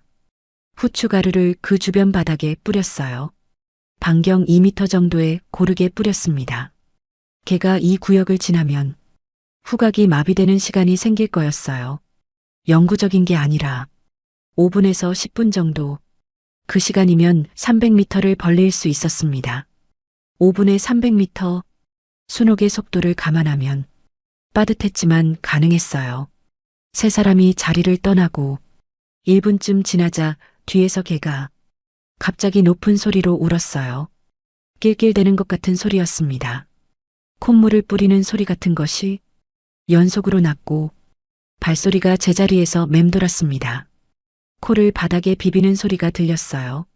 후추가 코 점막을 자극해서 개가 코를 비비고 있는 거였습니다. 효과가 있었어요. 두 번째 개도 같은 반응을 보였습니다. 높은 음으로 짖던 개가 짖다가 멈추었어요. 재채기 같은 소리가 연속으로 났고 발소리가 흩어졌습니다. 두 마리 다 코가 마비된 거였어요. 그 사이 숲을 빠져나와 산등성이 아래쪽에 도착했습니다. 여기서부터는 산길이었어요. 나무가 드문드문 서 있었고 바위가 많아졌습니다. 달이 구름 사이로 잠깐 나왔는데 산등성이의 윤곽이 보였어요. 능선까지 약 500m. 경사가 가팔라 보였습니다. 순옥이 멈춰서서 숨을 고르는데 국자가 허리춤에서 달그락거렸어요. 끈이 느슨해지면서 국자가 흔들리고 있었습니다. 순옥이 국자를 풀어 제 손에 건넸어요. 순옥의 손이 떨리고 있었습니다. 추위 때문이 아니었어요. 20년을 품고 있던 것을 놓아주는 떨림이었습니다. 매일 만지던 것을 다른 사람에게 넘기는 순간이 이별과 같았을 거예요. 국자에 새겨진 이름의 주인과 20년 동안 함께한 시간을 이제 저에게 맡기는 거였습니다. 국자를 받아 허리춤에 묶었어요. 금속이 차가웠는데 피부에 닿자 금세 체온이 전해졌습니다. 국자의 무게가 허리에 느껴졌어요. 212g, 금 6조각의 무게, 이름 3글자의 무게, 32명의 무게, 20년의 무게, 숫자로는 212g이었지만 느껴지는 무게는 그보다 훨씬 무거웠습니다. 산길을 오르기 시작했어요. 경사가 30도 이상이었고 발 아래 흙이 얼어 있었습니다. 맨발에 얼어붙은 흙이 닿으면 발바닥이 갈라지는 것 같았어요. 감각이 거의 없었지만 갈라지는 통증만은 느껴졌습니다. 순옥의 무릎이 버텨주지 않았어요. 3발자국을 올라가면 한 발자국 미끄러졌습니다. 진통제 효과가 완전히 사라지기 전에 능선을 넘어야 했어요. 남은 시간은 20분 정도였습니다. 중간에 바위가 있어서 잠시 쉬었어요. 숨을 고르면서 뒤를 돌아보니 숲 사이로 별장의 불빛이 보였습니다. 작은 점 같았어요. 수개월 동안 갇혀있던 곳이 점 하나로 줄어들어 있었습니다. 순옥도 뒤를 돌아보았어요. 불빛을 보는 순옥의 눈에 눈물이 아니라 분노가 있었습니다. 20년의 분노가 별장의 불빛을 응시하고 있었어요. 그 눈빛은 불빛을 태울 것 같았습니다. 소녀는 뒤를 돌아보지 않았어요. 앞만 보고 있었습니다. 앞에는 아무것도 보이지 않았지만 소녀는 그 아무것도 없는 어둠을 뚫어지게 보고 있었어요. 뒤에 있는 것보다 앞에 있을 것을 선택한 눈이었습니다. 다시 일어나 걷기 시작했어요. 능선까지 남은 거리를 세면서 한 발짝씩 올랐습니다. 산등성이를 넘는데 2시간이 걸렸습니다. 정상에 올랐을 때 동쪽 하늘이 아주 조금 밝아지기 시작했어요. 어둠과 빛의 경계가 하늘 끝에 가느다란 선으로 보였습니다. 새벽이 오고 있었어요. 날이 밝으면 수색 범위가 넓어지니까 그 전에 마을에 도착해야 했습니다. 내리막을 내려가는데 순옥의 무릎이 다시 심하게 부어 있었어요. 진통제가 완전히 빠진 상태였습니다. 무릎 둘레가 정상보다 5cm 이상 부어 보였어요. 관절낭 안에 피가 많이 찬 거였습니다. 두 번째 진통제를 놓을 시간이 되어 팔뚝에 0.8cc를 주입했어요. 첫 번째 주사와 시간 간격이 1시간 40분이었으니까 안전 범위 아니었습니다. 이번이 두 번째 앰플이었어요. 세 번째 앰플은 비상용으로 남겨둬야 했습니다. 마을은 산 아래에 있었어요. 집이 10채 남짓한 작은 마을이었습니다. 새벽이라 불빛이 없었고 개 짖는 소리만 멀리서 들렸어요. 마을 개가 짖으면 사람들이 깨어날 수 있었기 때문에 마을 입구에 있는 나무 아래에서 순옥이 멈추었습니다. 여기서 기다리라고 순옥이 혼자 마을 안으로 들어갔어요. 20년 전의 기억으로 중개인의 집을 찾아가는 거였습니다. 중개인이 아직 살아있는지 같은 자리에 있는지 알 수 없었어요. 20년이면 사람이 죽을 수도 있고 이사할 수도 있고 잡혀갈 수도 있는 시간이었습니다. 이 모든 가능성을 알면서도 순옥은 부은 무릎으로 걸어갔어요. 15분이 지났습니다. 소녀와 둘이 나무 아래 앉아 있었어요. 소녀의 이가 덜덜 떨리고 있었습니다. 체감 온도가 영하 5도 이하였어요. 바람이 불 때마다 체감은 더 떨어졌습니다. 제 겉옷 한 겹을 벗어 소녀에게 입혀주었어요. 바람이 등을 스쳤는데 안쪽 겉옷만으로는 추위를 막기 어려웠습니다.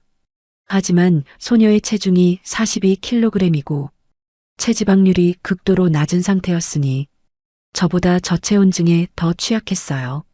간호사니까 누가 더 위험한지 판단할 수 있었습니다. 순옥이 돌아왔어요. 옆에 남자가 한 명 있었습니다. 중개인이었어요. 20년 전에 그 사람은 아니었지만 그 사람의 아들이었습니다. 아버지의 일을 물려받은 거였어요. 아버지는 오래전에 세상을 떠났고 아들이 같은 집에서 같은 일을 하고 있었습니다. 중개인이 우리를 보더니 고개를 저었어요. 3명은 위험하다는 뜻이었습니다. 두만강까지 트럭으로 데려다 줄 수 있는데 3명이면 들킬 확률이 높다고, 1명이면 옥수수 자루 사이에 숨길 수 있지만 3명이면 공간이 부족하다고 순옥이 국자를 꺼냈습니다. 제 허리춤에 묶인 국자를 풀어서 순옥에게 건넸고 순옥이 손잡이 끝 마개를 비틀어 열었어요. 금조각 6개를 중개인의 손에 올렸습니다. 20년 동안 모은 금이 중개인의 손바닥 위에서 빛났어요. 새벽빛이 아직 닿지 않는 어둠 속에서도 금은 빛이 났습니다. 중개인의 표정이 바뀌었어요. 금의 무게를 손가락으로 재보더니 고개를 끄덕였습니다. 3명, 가능하다고. 트럭은 마을 뒤편에 있었어요. 짐칸 바닥에 옥수수 자루가 쌓여 있었고 자루 사이에 사람 하나가 들어갈 공간이 3개 만들어져 있었습니다. 좁았어요. 어깨를 웅크리고 무릎을 가슴에 붙여야 겨우 들어갈 수 있는 크기였습니다. 몸을 구부리고 자루 사이에 누웠어요. 옥수수 냄새가 코를 찔렀습니다. 마른 옥수수 특유의 가루 냄새와 자루천의 거친 섬유 냄새가 섞여 있었어요. 자루의 거친 표면이 얼굴에 닿았고 어둠이 완전히 덮였습니다. 트럭이 출발했어요. 바닥이 흔들렸고 엔진 소리가 온몸에 전해졌습니다. 디젤 엔진 특유의 낮은 진동이 뼈를 타고 올라왔어요. 눈을 감았다 떴다를 반복했는데 어차피 보이는 건 아무것도 없었어요. 옥수수 자루의 무게가 등과 가슴을 눌렀고 호흡이 얕아졌습니다.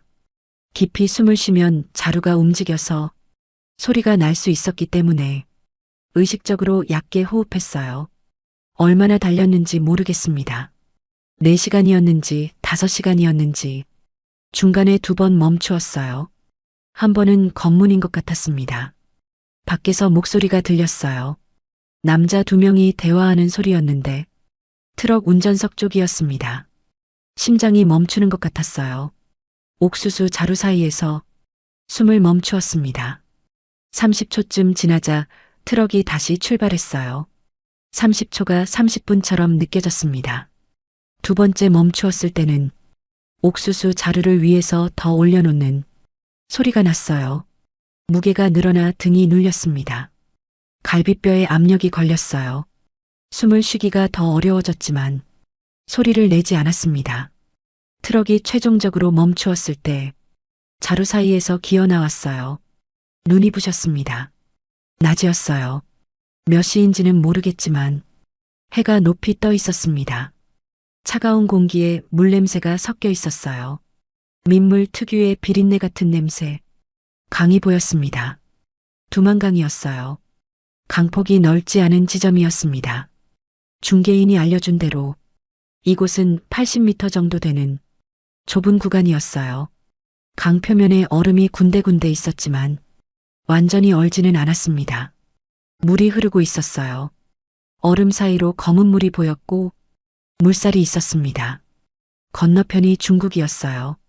80m 너머에 다른 세상이 있었습니다. 80m, 수영장 4바퀴 길이, 별장에서 철조망까지의 거리보다 20m 더 긴 거리, 숫자로는 짧았지만 영하의 물속에서 건너야 하는 80m는 달랐어요. 중개인이 떠났습니다. 여기서부터는 우리 힘으로 건너야 했어요. 순옥이 강가에 서서 물을 보았습니다. 20년을 기다린 강이었어요. 국자에 이름을 새기고 금을 모으고 철사를 관찰하고 간호사를 기다린 20년이 이 80m 앞에 있었어요. 순옥이 신발을 벗었습니다. 신발을 신고 들어가면 물에 젖어 무거워지니까 맨발이 낫다고 판단한 거였어요. 저도 이미 맨발이었고 소녀도 맨발이었습니다. 세 사람의 발이 강가 흙 위에 섰어요. 흙이 차가웠지만 곧 들어갈 물에 비하면 아무것도 아니었습니다. 강에 들어갔어요. 물이 차가운 정도가 아니었습니다. 발을 넣는 순간 뼈가 아팠어요. 차가움이 아니라 통증이었습니다. 수온이 2도 정도로 추정되었어요. 이 온도에서 인체가 견딜 수 있는 시간은 30분 이내였습니다. 30분이 지나면 저체온증이 시작되고 45분이 지나면 심장 부정맥 위험이 급격히 올라갑니다. 80m를 30분 안에 건너야 했어요. 물이 무릎까지 찼을 때 발바닥에 자갈이 느껴졌습니다. 둥근 자갈이어서 발이 미끄러웠어요. 한 발을 내디딜 때마다 자갈이 굴러서 균형을 잡기 어려웠습니다. 세 사람이 나란히 섰어요. 제가 가운데, 왼쪽에 순옥, 오른쪽에 소녀. 서로의 팔을 잡고 한 발씩 내디뎠습니다. 허리까지 물이 찼을 때 순옥의 무릎이 풀렸어요. 물살에 몸이 기울어졌습니다. 진통제가 통증을 줄여주고 있었지만 찬물이 근육을 수축시켜서 무릎 주변 근육이 경직되었어요. 경직된 근육은 관절을 지탱하지 못했습니다. 소녀와 제가 양쪽에서 순옥을 잡았어요. 순옥의 입술이 보라색으로 변하고 있었습니다. 저체온증의 첫 번째 징후였어요. 입술과 손톱 끝이 보라색으로 변하는 건 말초혈관이 수축해서 혈류가 줄어들고 있다는 뜻이었습니다. 40m 지점에서 얼음이 나왔어요. 발밑에 단단한 것이 느껴졌습니다. 얼음 위에 올라서니 무릎 아래만 물에 잠겼어요. 잠깐의 안도감이 있었습니다. 하지만 얼음이 갈라지는 소리가 났어요. 삐걱하는 소리가 발 아래에서 올라왔습니다. 세 사람의 체중이 합쳐지면 140kg 가까이 되었어요. 이 두께의 얼음이 버틸 수 있는 무게가 아니었습니다. 체중을 분산시키기 위해 가능한 한 넓게 발을 벌리고 걸었어요. 한 발을 내딛고 얼음이 버티는지 확인하고 다음 발을 내딛는 시기였습니다. 한 걸음에 3초씩 걸렸어요. 50m 지점에서 얼음에 실금이 가는 게 보였습니다. 발 앞 30cm 지점에 얼음 표면에 하얀 선이 생겼어요. 금이 가고 있었습니다. 멈추었어요. 뒤로 갈 수도 없고 앞으로 갈 수도 없는 그 순간이 가장 무서웠습니다. 소녀가 먼저 움직였어요. 얼음 위에 엎드려서 체중을 넓게 분산시켰습니다. 배와 가슴으로 기는 자세, 접촉면이 넓어지면 단위 면적당 압력이 줄어들어 얼음이 덜 갈라져요. 소녀가 그걸 어디서 알았는지는 모르겠지만 정확한 판단이었어요. 저도 같은 자세를 취했고 순옥을 엎드리게 도왔습니다. 순옥의 무릎이 얼음에 닿자 통증으로 얼굴이 일그러졌지만 소리를 내지 않았어요. 세 사람이 배로 기어서 20m를 이동했습니다. 얼음 표면이 옷에 스치는 소리만 났어요. 팔꿈치와 무릎으로 밀면서 기었는데 팔꿈치 피부가 얼음에 벗겨지는 게 느껴졌습니다. 아프지 않았어요. 이미 감각이 둔해져 있었거든요. 60m 지점에서 얼음이 끊겼고 다시 물에 들어갔습니다. 물이 가슴까지 올라왔어요. 숨이 멈추는 것 같았습니다. 횡격막이 차가운 물에 수축해서 호흡이 짧아지고 있었어요. 들이쉬려고 해도 폐가 충분히 펴지지 않았습니다. 콜드쇼크 반사라고 해요. 급격한 저온에 노출되면 자율신경이 호흡을 억제하는 반응입니다. 1분 안에 적응하지 못하면 패닉이 오고 물을 삼키게 되거든요. 의식적으로 호흡을 조절했어요. 4초 들이쉬고 4초 내쉬고 간호사가 환자에게 가르치는 호흡 조절법이었습니다. 제가 환자에게 가르치던 걸 이제 제가 하고 있었어요. 4초, 4초. 폐가 조금씩 열렸고 산소가 뇌에 도달하자 시야가 다시 선명해졌습니다. 70m. 건너편 기슭이 보였어요. 갈색 흙과 마른 풀이 보였습니다. 10m 남았어요. 물살이 여기서 조금 세졌습니다. 발이 바닥에서 떨어질 뻔했어요. 소녀의 손을 더 세게 잡았고 소녀도 제 손을 잡았습니다. 순옥의 팔이 제 어깨에 걸려 있었어요. 순옥의 몸이 점점 무거워지는 게 느껴졌습니다. 의식이 흐려지고 있는 거였어요. 저체온증 두 번째 단계. 졸음과 혼란이 오는 단계였습니다. 소녀가 먼저 건너편 기슭에 발을 디뎠어요. 발이 흙을 밟는 순간 소녀의 다리가 후들거렸지만 넘어지지 않았습니다. 소녀가 돌아서서 손을 내밀었어요. 그 손을 잡고 순옥을 끌어올렸습니다. 순옥의 몸이 물에서 나오는데 물이 옷에서 쏟아졌어요. 젖은 옷의 무게가 더해져서 순옥이 더 무거웠습니다. 순옥이 기슭에 무릎을 꿇고 두 손을 땅에 짚었어요. 중국 땅이었습니다. 손가락이 흙을 움켜쥐었어요. 갈색 흙이 손가락 사이로 빠져나갔습니다. 순옥이 그 흙을 다시 움켜쥐었어요. 놓치기 싫다는 것처럼 순옥의 어깨가 떨렸어요. 추위 때문인지 울고 있는 건지 알 수 없었습니다. 아마 둘 다였을 거예요.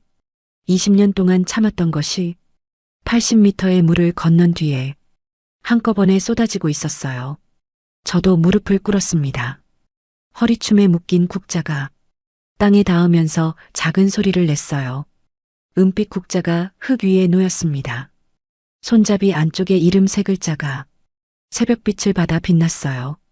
20년 동안 어두운 주방에서만 빛나던 그 이름이 처음으로 바깥빛을 받았습니다. 20년의 기다림이 80m의 물을 건넌 거였어요. 국자에 새겨진 이름의 주인은 이 강을 건너지 못했지만 이름은 건너왔습니다. 32명 중 31명은 이 강을 보지 못했지만 그들의 숫자가 국자에 새겨져 이 강을 건넜어요. 하늘이 밝아지고 있었습니다. 동쪽에서 주황빛이 번졌어요. 손가락 감각이 없었고 발이 움직이지 않았지만 살아 있었습니다. 세 사람 모두 살아 있었어요. 소녀가 제 옆에 앉았습니다. 소녀의 얼굴에 아침빛이 닿았어요. 창백하던 얼굴에 주황빛이 번지는 게 보였습니다. 처음으로 소녀의 얼굴에 색이 있었어요. 아침빛의 색이었지만 그래도 색이었습니다. 중국에서 한국까지 오는데 오랜 시간이 걸렸습니다. 경로와 날짜는 말씀드릴 수 없어요. 아직 그 길을 이용하는 사람들이 있으니까요.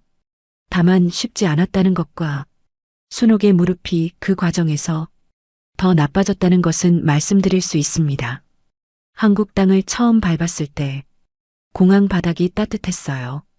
바닥 난방인지 아닌지 모르겠는데 발바닥에 전해지는 온기에 한참을 서 있었습니다. 맨발로 얼어붙은 마당을 걷고 맨발로 산을 넘고 맨발로 강을 건넌 발이 그때서야 녹는 것 같았어요.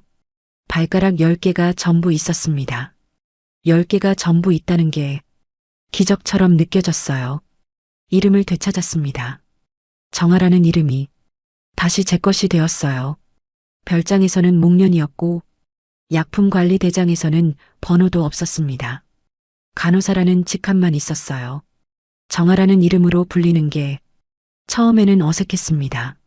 누가 정아 씨라고 부르면 돌아보는데 2초 정도 걸렸어요. 제 이름인 걸 인식하는데 시간이 필요했습니다.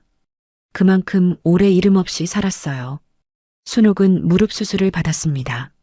슬개골에 금이 가 있었고 전방 십자인대가 부분 파열되어 있었어요.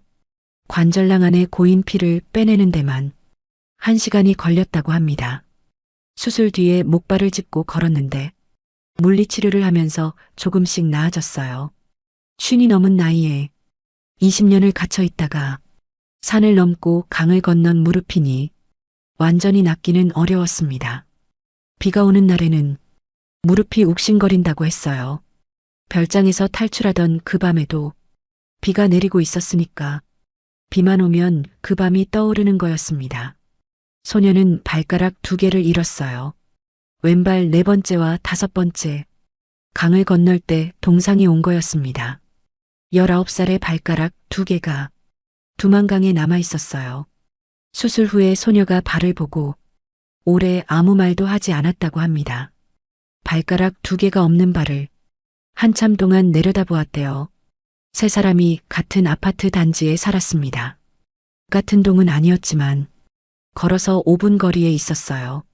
저녁마다 순옥의 집에 모여 밥을 먹었습니다. 순옥이 된장국을 끓일 때 국자를 사용했어요. 별장에서 가져온 그 은빛 국자를요. 금은 이미 다 썼지만 국자는 남아 있었습니다. 손잡이 안쪽에 이름 3글자가 된장국 수증기에 젖어 흐릿해졌다가 마르면 다시 선명해졌어요. 20년 동안 그래 왔던 것처럼 이제는 자유로운 부엌에서 같은 일이 반복되고 있었습니다. 기자회견을 한 건 한국에 온 지 반년쯤 뒤였어요. 테이블 위에 국자를 올려놓았습니다. 마이크 옆에 놓인 은빛 국자가 카메라 플래시가 터질 때마다 반짝였어요. 손잡이 안쪽에 이름 3글자가 사진에 찍혔습니다. 그 이름이 처음으로 세상에 알려지는 순간이었어요. 그 이름의 주인이 누구였는지, 20년 전에 별장에서 무슨 일이 있었는지, 순옥이 기억하는 것들을 이야기했어요. 32명이 그 별장을 지나갔고 돌아온 사람은 아무도 없었습니다. 순옥이 유일한 생존자였어요. 20년을 버텨서 살아남은 단 한 명이었습니다. 약품관리대장은 가져오지 못했어요. 하지만 제가 기억하는 숫자들이 있었습니다. 갈색 앰플의 수량 변화, 체중 기록의 번호들, 처리 완료라고 적힌 빨간 글씨, 사라진 앰플의 개수, 빨간 점이 찍힌 앰플 3개, 4번의 체중이 47로 올랐던 기록. 간호사의 기억은 숫자로 남아 있었어요. 숫자는 감정보다 정확하고 시간이 지나도 변하지 않았습니다. 기자회견이 끝나고 밖으로 나왔을 때 하늘이 맑았어요. 숨을 깊이 들이쉬었습니다. 공기에 아무 냄새도 없었어요. 소독약 냄새도 꽃향도, 소나무 냄새도 포르말린 냄새도 없었습니다. 갈색 앰플의 약품 냄새도 없었어요. 그냥 공기였습니다. 아무 냄새도 없는 공기가 이렇게 좋은 줄 처음 알았어요. 지금 저는 간호사로 일하고 있습니다. 서울의 한 병원에서 내과 외래 간호사를 하고 있어요. 하루에 환자 30명 정도의 팔에 주사를 놓습니다. 바늘이 피부에 들어가는 순간 별장의 밤이 떠오를 때가 있어요. 갈색 앰플의 색깔이 보이고 라벨이 없던 그 유리병이 손에 만져지는 것 같을 때가 있습니다. 그때마다 숨을 한번 크게 쉬고 다시 바늘을 잡아요. 4초 들이쉬고 4초 내쉬고 강을 건널 때 했던 호흡법으로 지금의 순간에 돌아옵니다. 이 손이 별장에서는 기억을 지우는 데 쓰였지만 여기서는 사람을 살리는 데 쓰이니까요. 같은 손, 같은 바늘, 같은 기술이 전혀 다른 일을 하고 있어요. 순옥은 국자를 여전히 쓰고 있습니다. 매일 저녁 된장국을 끓이면서 국자로 국을 떠줘요. 그 국자가 별장에서 왔다는 걸 아는 사람은 우리 셋뿐입니다. 손잡이 안쪽의 이름을 순옥은 매일 한 번씩 만져요. 습관이 된 거예요. 20년 동안 매일 만졌으니까 자유로운 곳에서도 멈출 이유가 없었어요. 그 이름이 사라지지 않도록 매일 확인하는 거였습니다. 소녀는 검정고시를 준비하고 있어요. 발가락 2개가 없어서 오래 걸으면 균형이 흔들리는데 책상 앞에 앉아 있을 때는 아무 문제가 없었습니다. 수학을 잘했어요. 숫자를 다루는 게 편하다고 했습니다. 별장에서 번호로 불리던 소녀가 이제는 숫자를 자기 방식으로 다루고 있었어요.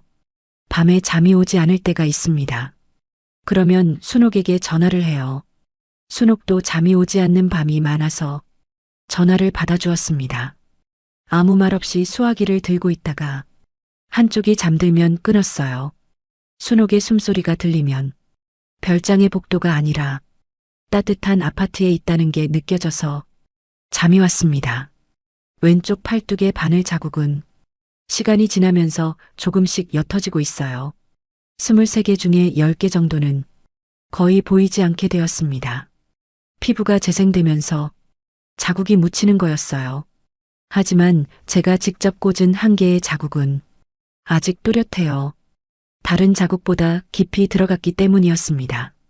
제 의지로 꽂은 바늘이니까 힘이 더 들어간 거였어요. 그 자국을 볼 때마다 생각합니다.